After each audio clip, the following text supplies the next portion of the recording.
ഇന്നിപ്പോ വനിതാ cell SI കൊടുക്കാൻ പോകുന്നത്. അന്ന് അനധികൃതമായി വ്യാജ പരാതി എന്നെ വിളിപ്പിക്കുകയും പരാതി. അപ്പൊ ഈ ടിനിയുടെ പരാതി എങ്ങനെയാണ്? ടിനിക്കെതിരെയുള്ള പരാതിയും മറ്റു കാര്യങ്ങളൊക്കെ എന്താണ്? ടിനിയോട് എങ്ങനെയാണ് ഇനിയൊരു സമീപനം?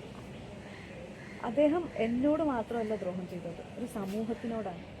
പ്രത്യേകിച്ച് കേരളം പോലെ ഇത്രയും സെക്യുലർ ആയിട്ടുള്ള ഒരു സ്റ്റേറ്റിലുള്ളവരോടാണ് തെറ്റ് ചെയ്തിരിക്കുന്നത്. ഭയങ്കര മോശമാണത്. ഒരാളോടുള്ള വ്യക്തിവൈരാഗ്യം തീർക്കാൻ വേണ്ടി ഒരാൾക്കെതിരെ ഒന്നും കിട്ടാതിരിക്കുമ്പോൾ പേര് അൻസിബ ഹാസനാണ്, എന്നാൽ പിന്നെ എങ്ങനെ ഇതങ്ങ് ഉപയോഗിച്ചേക്കാം എന്ന് കരുതിയിട്ട് തെറ്റായിട്ടുള്ളൊരു മെസ്സേജാണ് സമൂഹത്തിന് കൊടുക്കുന്നത്.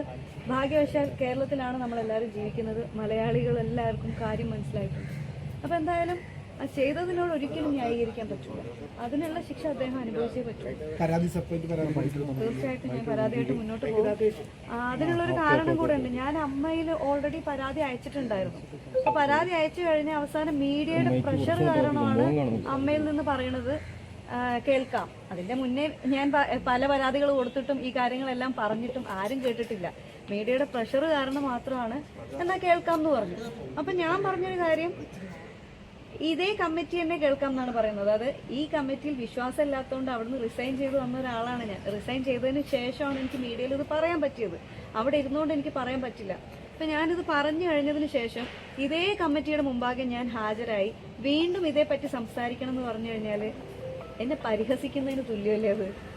എനിക്കൊരു നീതിയും തരാത്ത ഇതേ കമ്മിറ്റിയുടെ മുന്നിൽ പോയിരുന്നിട്ട് ഞാൻ എന്ത് പറയാനാ? അല്ലെങ്കിൽ അവരെന്ത് കേൾക്കാനാ? എനിക്ക് വേണ്ടി എന്തെങ്കിലും ന്യായത്തിന്റെ കൂടെ ഇരിക്കുകയോ? ഞാൻ ആരോപണം പറയുന്നത് ആർക്കെതിരെയാണ്? ടിനി ടോം എന്ന് പറഞ്ഞ അദ്ദേഹത്തിനെതിരെയാണ്. അദ്ദേഹത്തെ സപ്പോർട്ട് ചെയ്യുന്ന പ്രസിഡന്റ്, എനിക്കെതിരെ വ്യാജ പരാതി നൽകിയ വൈസ് പ്രസിഡന്റ്, ഇങ്ങനെ ഇരിക്കുന്ന ഇവരുടെ മുമ്പാകെ ഞാൻ വീണ്ടും ഹാജരായി വീണ്ടും ഞാൻ ഈ കാര്യങ്ങൾ പറഞ്ഞു കഴിഞ്ഞാൽ എനിക്ക് നീതി കിട്ടുമെന്ന് തോന്നുന്നുണ്ടോ? അല്ലെങ്കിൽ തന്നെ ഞാൻ ആദ്യമായിട്ട് കേൾക്കുകയാണ് കുറ്റാരോപിതർ ഇരുന്നിട്ട് നീതി തരാൻ വേണ്ടിയിട്ട് സംസാരിക്കുന്ന കാര്യം.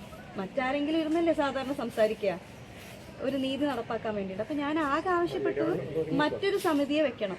അപ്പം ഞാൻ ആവശ്യപ്പെട്ടത് എനിക്ക് എൻ്റെ മനസ്സിൽ വന്ന 3 പേരുകളായതുകൊണ്ട് മാലാപാർവതി ചേച്ചിയുടെ പേരും രമേശ് പിഷാരടി ചേട്ടൻ്റെ പേരും ധ്യാൻ ചേട്ടൻ്റെ പേരും ഒക്കെ ഞാൻ പറഞ്ഞത്. അപ്പം ഞാൻ അയച്ച മെയിലിൽ കൃത്യമായിട്ട് ഞാൻ മെൻഷൻ ചെയ്തിട്ടുണ്ടായിരുന്നു, ഇനി ഇവർ അവൈലബിൾ അല്ല എന്നുണ്ടെങ്കിൽ ബയസ്ഡ് ആയിട്ട് തീരുമാനങ്ങൾ എടുക്കാത്ത ആളുകൾ വേറെ മെമ്പേഴ്സ് അമ്മയിലുണ്ടല്ലോ, അങ്ങനെയുള്ള ആരെങ്കിലും വെച്ചിട്ട് നിങ്ങളൊരു സമിതി ഉണ്ടാക്കൂ, എന്നിട്ട് അവരുടെ മുമ്പാകെ ഞാൻ ഹാജരായിട്ട് ഞാൻ സംസാരിക്കാമെന്ന്. പക്ഷേ ഇതുവരെ ഒരു റിപ്ലൈ പോലും എനിക്ക് ലഭിച്ചിട്ടില്ല.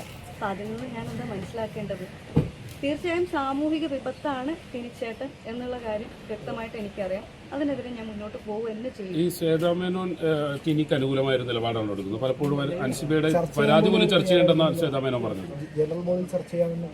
അത് കേൾക്കുമ്പോൾ വിഷമാണ് തോന്നുന്നത്. കാരണം ഇത്രയും വലിയ ഇതിപ്പോ ഒന്ന് ആലോചിച്ച് നോക്കൂ. ഈ പ്രൊഡക്ഷൻ കൺട്രോളർ രാജീവ് കുടുപ്പന എന്ന് പറയുന്ന അദ്ദേഹം വന്നിട്ട് അൻസിബ അങ്ങനെ പറഞ്ഞിട്ടില്ല, അദ്ദേഹത്തിന്റെ മകൻ കൈലാസ് വന്നിട്ട് പറഞ്ഞ അൻസിബ അങ്ങനെ പറഞ്ഞിട്ടില്ല എന്ന് അവര് ഒരു സെക്കൻഡ് മാറ്റി പറഞ്ഞിരുന്നെങ്കിൽ രാജ്യദ്രോഹ കുറ്റത്തിന് ഞാൻ ജയിലിൽ കിടക്കേണ്ടി വരില്ലായിരുന്നു. അപ്പൊ അത് ഇവർക്കാർക്കും പ്രശ്നമുള്ള കാര്യമല്ലേ? ഇത്രയും വലിയ ക്രിമിനൽ പരിപാടികൾ ഇവരെല്ലാം ചെയ്തു വെച്ചിട്ട് ഞാനിത് സഹിച്ചോളണം എന്ന് പറയുന്നത് എന്ത് ന്യായമെന്ന് എനിക്ക് മനസ്സിലാവുന്നില്ല. അപ്പൊ ഇത് ചെയ്യുന്ന ആളുകൾ ഒരിക്കലും നമ്മുടെ മുന്നിൽ, ഈ സൊസൈറ്റിയുടെ മുന്നിൽ ഞെളിഞ്ഞു നിന്ന് നല്ല ആളുകളാണ് എന്നുള്ളൊരു കപട മുഖത്തോടെ നിൽക്കാൻ പാടില്ല. അവരുടെ ആ കപട മുഖം താഴെ വീഴുക തന്നെ വേണം. പോലീസിൽ കൊടുക്കുന്നുണ്ടോ? ഇതുവരെ റിപ്ലൈ ഒന്നും വന്നിട്ടില്ല. അപ്പൊ അതുകൊണ്ട് പരാതിയുമായിട്ട് മുന്നോട്ട് പോകാന്ന് വിചാരിക്കുന്നത്. നിയമപരമായിട്ട് പരാതിയായിട്ട് മുന്നോട്ട് പോകണം എനിക്കെതിരെ. അതെ അതെ. ഒപ്പം തന്നെ ഈ സാമ്പത്തിക ഇടപാടുകളുണ്ടായത്. ഒരു കൈലാഷ് ഒരു മ്യൂസിക് ഷോ നടത്തിയിരുന്നു, 11 ലക്ഷം രൂപ അവിടെ കൊടുത്തിരുന്നു. സരയു ഭർത്താവിനെ കൊണ്ട് ഒരു AV ജയിച്ചിരുന്നു, 2.5 ലക്ഷം രൂപ കൊടുത്തിരുന്നു. ഇതൊക്കെ അൻസിബ അന്ന് ചോദ്യം ചെയ്തിരുന്നു കാര്യങ്ങളൊക്കെ.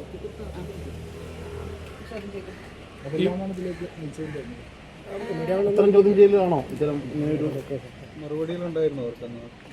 ഇത് ആദ്യത്തെ ഇഷ്യൂ എന്ന് പറഞ്ഞാൽ ഇപ്പോൾ ഞാനിപ്പോഴാണ് വാട്സപ്പ് ചാറ്റ് എടുത്ത് നോക്കിയത്. അതായത് ജനുവരി 12-ന് പ്രസിഡന്റ് നമ്മുടെ EC വാട്സപ്പ് ഗ്രൂപ്പിൽ മെസ്സേജ് ഇട്ടിട്ടുണ്ട്. ടൈറ്റിൽ സ്പോൺസർഷിപ്പ് ടെമ്പിൾ വരുന്നതിൻ്റെ ഡിസിഷൻ എന്താണ് എടുക്കുന്നത് എന്ന് ചോദിച്ചിട്ട്. അപ്പോൾ അതിൻ്റെ മുന്നേ ഇതിൻ്റെ ചർച്ചകൾ നടന്നിട്ടുണ്ട്. അപ്പോൾ ആ സമയത്താണ് ഞാനിങ്ങനെ വ്യക്തിപരമായിട്ട് ഞാൻ പറഞ്ഞത്, ഇതൊരു ധാർമ്മികതയുടെ പേരിൽ പറയുന്നതാണ്, ഇത് ചെയ്യരുത്. ഒരു വളരെ സെക്യുലറായിട്ട് നിൽക്കുന്ന ഒരു സ്ഥാപനമാണ്. അപ്പോൾ നമുക്ക് ടെമ്പിൾ വേണ്ട, മോസ്ക് വേണ്ട, ചർച്ച് വേണ്ട, അല്ലെങ്കിൽ നാളെ പാർട്ടികൾ വരും, ഇതൊന്നും വേണ്ട. ഇതൊന്നും ഇല്ലാതെ തന്നെ 32 വർഷം നടന്നു പോയൊരു ചരിത്രം അമ്മയ്ക്കുണ്ട് എന്നിരിക്കെ ഇപ്പോഴും സ്പോൺസേഴ്സിനെ കിട്ടാൻ ബുദ്ധിമുട്ടുള്ള ഒരു സംഘടനയൊന്നും അല്ല. എക്സിക്യൂട്ടീവിൽ അൻസിബയ്ക്ക് മാത്രമായിരുന്നു അത്തരത്തിലൊരു വിയോജിപ്പുണ്ടായിരുന്നത്? ഞാൻ അങ്ങനെ ഒരു എന്നിട്ട് ഒരു വോട്ടിംഗ് നടത്തി. വോട്ടിംഗ് നടത്തിയ സമയത്ത് അപ്പൊ ഞാനിത് പറഞ്ഞു. ഇതിന്റെ മുന്നേ വേറെ 1-2 പേര് ചോദിച്ചിരുന്നു, അത് അമ്മ സംഘടന ഒരു സെക്യുലർ സ്ഥാപനമല്ലേ, അപ്പോൾ നമുക്കൊന്നും കൂടെ നോക്കണമോ എന്ന് ചോദിച്ചിട്ടുണ്ടായിരുന്നു. പക്ഷെ ചെയ്യരുത് എന്ന് വേറെ ആരും പറഞ്ഞിട്ടില്ലായിരുന്നു, നോക്കണമോ എന്ന് ചോദിച്ചിട്ടുണ്ടായിരുന്നു. അത് കഴിഞ്ഞിട്ട് ഞാനിത് മെയിൽ അയക്കുകയും വാട്സപ്പിൽ ഞാൻ നോട്ട് ഇടുകയും ഒക്കെ ചെയ്തു.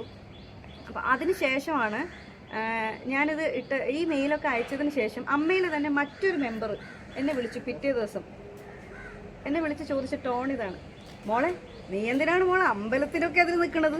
ഞാൻ സിനിമയിലൊക്കെ ഇങ്ങനെയുള്ള ഡയലോഗ് കേട്ടിട്ടുള്ളൂ. അപ്പം ഞാൻ ചേച്ചി എന്നെ ഭീഷണിപ്പെടുത്തുകയാണോ? ഞാൻ അമ്പലത്തിനും പള്ളിക്കും ക്രിസ്ത്യൻ ചർച്ചിനും ഒന്നും എതിര് നിൽക്കുന്ന ആളല്ല, എന്നെ അങ്ങനെ വർഗീയവാദിയാക്കാനുള്ള ശ്രമം നടത്തല്ലേ ചേച്ചി എന്ന് പറഞ്ഞു. പിന്നെ ഈ ചേച്ചി എന്തൊക്കെയോ പറഞ്ഞു. അപ്പം ഞാൻ പറഞ്ഞു, എൻ്റെ പൊന്നു ചേച്ചി, നീ അങ്ങനെ പറയാൻ പാടുണ്ടോ ഉത്തരവാദിത്തപ്പെട്ട ഒരു പൊസിഷനിൽ ഇരുന്നിട്ടെന്ന്. ഞാൻ പറഞ്ഞു, ചേച്ചി, ഞാൻ ഉത്തരവാദിത്തപ്പെട്ട പൊസിഷനിൽ ഇരുന്നിട്ട് ഞാൻ എന്ത് പറയണമെന്ന് ഞാനാണ് തീരുമാനിക്കേണ്ടത്, ചേച്ചിയല്ല. അപ്പം ഞാൻ പറയേണ്ട കാര്യം ഞാൻ പറഞ്ഞോളൂ, ദയവ് ചെയ്ത് ഈ കാര്യം പറഞ്ഞ് ഇനി എന്നെ ചേച്ചി വിളിക്കരുതെന്ന് പറഞ്ഞു. ഇമ്മീഡിയറ്റ്ലി ഞാൻ വാട്സപ്പ് ഗ്രൂപ്പിൽ മെസ്സേജ് അയച്ചു. നമ്മുടെ EC ഗ്രൂപ്പിനകത്ത് നടന്നൊരു ചർച്ചയാണ് ഇത്, ടൈറ്റിൽ സ്പോൺസർഷിപ്പുമായി ബന്ധപ്പെട്ടിട്ടുള്ള കാര്യം. ഇതെങ്ങനെയാണ് EC മെമ്പർ അല്ലാത്ത മറ്റൊരു സാധാരണ അംഗം അറിയുകയും എന്നെ വിളിച്ച് ഭീഷണിപ്പെടുത്തുകയും ചെയ്യുന്നത്? ഭയങ്കര മോശം പരിപാടിയാണ് ചെയ്തതെന്ന് പറഞ്ഞു. അപ്പോൾ അത് ഏറ്റെടുക്കാൻ ആരുമില്ല. അപ്പോൾ 1-2 പേര് വന്ന് ചോദിക്കുകയും ചെയ്തു, അത് ഭയങ്കര മോശമായിപ്പോയി, അൻസിബ ഇവിടെ ചർച്ച ചെയ്ത കാര്യം പുറത്തു പോയി പറഞ്ഞത് എന്തിനാണ്. അപ്പോൾ ഇത് പുറത്തേക്ക് പോകുമ്പോൾ വേറൊരു തരത്തിൽ വർഗീയവൽക്കരിക്കാനാണ് ശ്രമം അന്നേ തുടങ്ങിക്കൊണ്ടിരിക്കുന്നത്. അതിനുശേഷമാണ് പിന്നെ ഞാൻ ഈ കാര്യം അറിയുന്നത്. എന്നെ ജിഹാദി എന്ന് വിളിക്കുകയും ഞാൻ മതപരിവർത്തനം നടത്താൻ ശ്രമിച്ചു എന്ന് പറഞ്ഞിട്ട് ഈ രാജീവ് കുടപ്പനക്കുന്ന് എന്ന് പറഞ്ഞ പ്രൊഡക്ഷൻ കൺട്രോളർ, അദ്ദേഹത്തിൻ്റെ പേര്, അദ്ദേഹത്തിൻ്റെ മകൻ്റെ പേരും ഒക്കെ പറയുന്നത്. അവർ രണ്ടുപേരും പബ്ലിക്കായി വന്ന് പറഞ്ഞു അങ്ങനെ ഉണ്ടായിട്ടില്ല എന്ന്. അദ്ദേഹത്തിൻ്റെ മകൻ എൻ്റെ കൂടെ ഒരു പടത്തിൽ അസിസ്റ്റന്റ് ഡയറക്ടറായിട്ട് വർക്ക് ചെയ്തിട്ടുണ്ടായിരുന്നു. അയാളുടെ ഇഷ്ടത്തിന് അയാൾ നോമ്പ് നോക്കി. നമ്മുടെ ഈ ലോകത്ത് പല മതങ്ങളിലുള്ളവരും പല നോമ്പുകളും എടുക്കുന്നുണ്ട്. അത് ഇസ്ലാമിക പ്രകാരമുള്ള നോമ്പ് എടുക്കുന്നുണ്ട്, ക്രിസ്ത്യൻ ആചാരപ്രകാരമുള്ള നോമ്പ് എടുക്കുന്നവരുണ്ട്. ശബരിമലയ്ക്ക് പോകുന്ന എത്ര പേരുണ്ട്, അഹിന്ദുക്കളായിട്ടുള്ള എത്ര പേര് പോകുന്നുണ്ട്. അപ്പം അങ്ങനെ സെക്യുലറായിട്ട് ജീവിക്കുന്ന ഒരു നാട്ടിൽ ഇങ്ങനെ ഒരു നോമ്പെടുത്തു എന്നുള്ളതിൻ്റെ പേരിൽ അങ്ങനെ പറയാൻ പാടുണ്ട്? എനിക്ക് മനസ്സിലാവുന്നില്ല. അപ്പോൾ ഈ പ്രൊഡക്ഷൻ കൺട്രോളറും മകനും വന്നിട്ട് സത്യം പറഞ്ഞതുകൊണ്ട് മാത്രം രക്ഷപ്പെട്ട് നിൽക്കുന്ന ഒരാളാണ് ഞാൻ. അല്ലെങ്കിൽ എൻ്റെ അവസ്ഥ ഒന്ന് ആലോചിച്ച് നോക്കൂ നിങ്ങൾ. ഓക്കെ